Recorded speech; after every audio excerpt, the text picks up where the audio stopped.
السلام عليك يا فاطمة الزهراء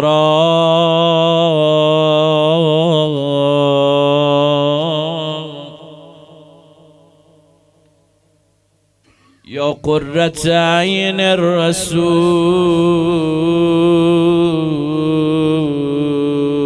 يا سيدتنا ومولاتنا إنا توجهنا واستشفعنا وتبسلنا بك إلى الله وقدمناك بين يدي حاجاتنا. گوشه کنار مجلس هر جا نشستی یا وجیهتن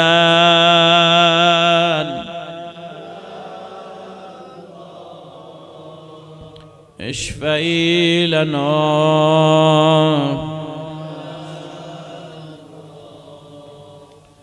يا وجيهة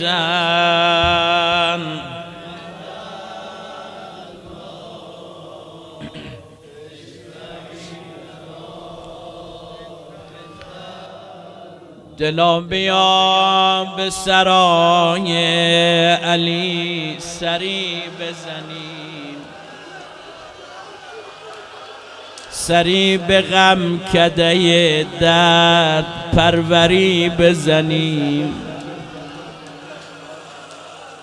ز کوچه های مدینه یکی یکی گذر بکنیم، به خانه‌ای که درش سوخته است در بزنیم.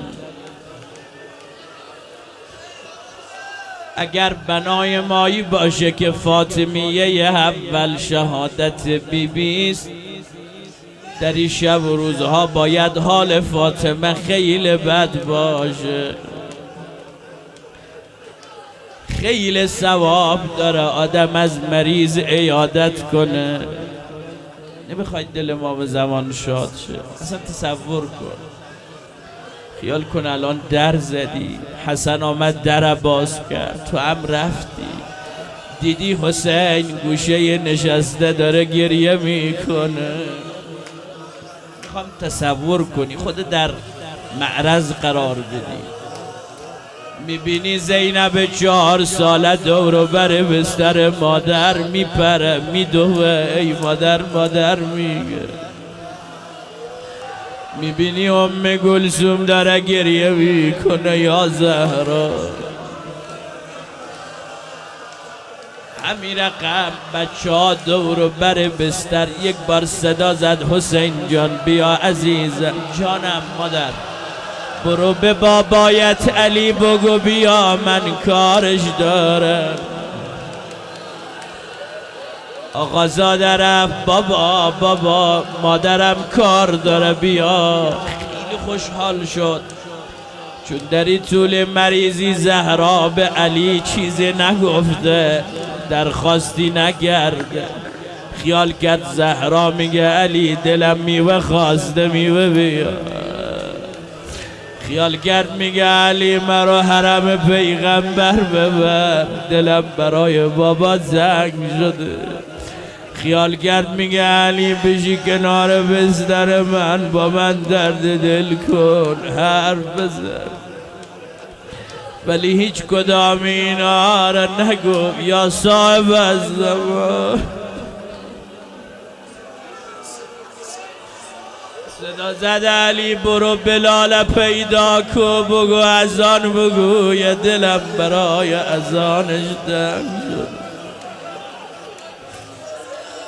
باشه رفت بلال پیدا کرد، تا چشم بلال به علی خورد شروع کرد گریه. آقا شنیدم شما رو وسط کوچه کشیدن، شنیدم سر برهنه بردن، ببخشید غیرتمندا شنیدم به خانم تازیانه زده، شنیدم زهرا بستری شده.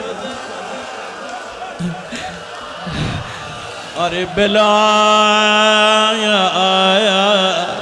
زهرا بستری شده. خیلی دلتنگ باباش شده، ازت خواسته اذان بگین. گفت علی جان عهد کرده بودم بعد رسول الله اذان نگم، حالا که زهرا گفته چشم اذان میگم. برو به خانم بگو این ظهر منتظر باشه من اذان میگم. علی خوشحال آمد خانه، زهرا جان بلال قبول کرد اذان بگویه.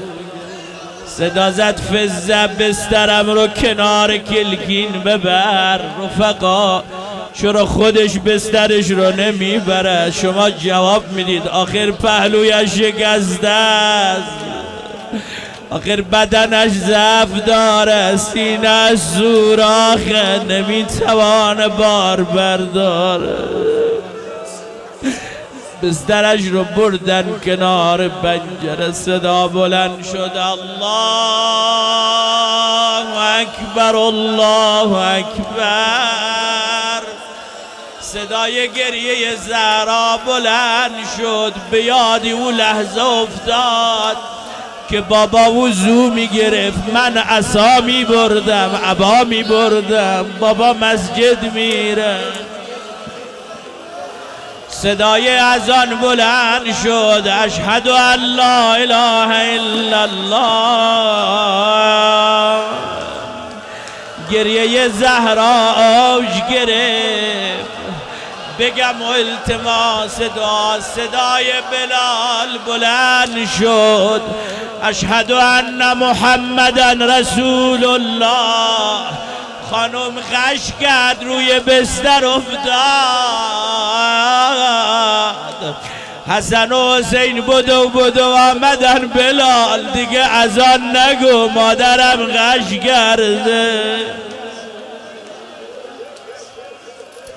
آی آی نام گل بردی و بلبل گشت خاموش ای بلال. مادر مظلومه ما رفته از هوش ای بلال. بوستان وحی را بیت و لحظان کردی بس است، با اذان خود مکن ما را سیه پوش ای بلال. دیر اگر خاموش گردی زودتر گردد ز تو، مادر ما را چراغ عمر خاموش ای بلال. صلی الله علیک یا سیدتی و مولاتی یا زهرا.